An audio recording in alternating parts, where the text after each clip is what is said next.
குறுந்தொகை. பாடல் 359. இயேசுவர் பேயனாறு. பாடல்.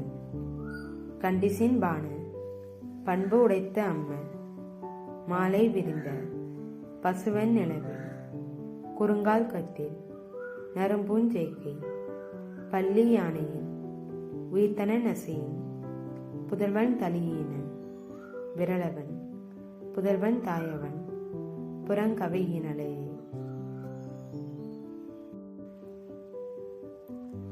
திணை மருதம் திணை.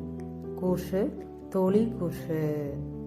அதாவது தலைவன் தலைவியை பிரிந்து பரத்தையோடு சில காலம் வாழ்ந்தான்.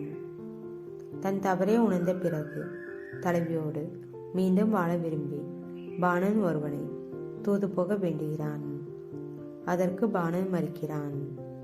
தானே வீட்டிற்கு சென்று தன் புதல்வனோடு படுத்து உறங்குகிறான்.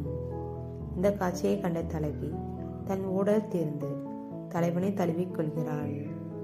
இந்த செய்தியை தோழி பாணனுக்கு கூறுகிறாள்.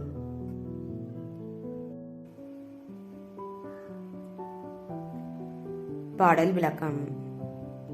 பாணன் வெற்றியுடைய தலைவன் மாலை நேரத்தில் ஒளிவிரிந்த இளைய வெண்ணிறமான நில ஒளியில் குறுகிய கால்களை உடைய கட்டிலின் மேல் நறுமணமுள்ள மலர்கள் பரப்பிய படுக்கையில் யானையைப் போல பெருமூச்சு விட்டுக்கொண்டு மிகுந்த விருப்பத்தோடு தன் புதல்வனை தழுவிக்கொண்டு படுத்திருந்தான்.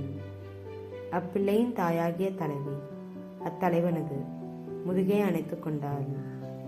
தலைவியின் பண்புடைய செயலை எண்ணி பார்ப்பாயாக. நன்றி.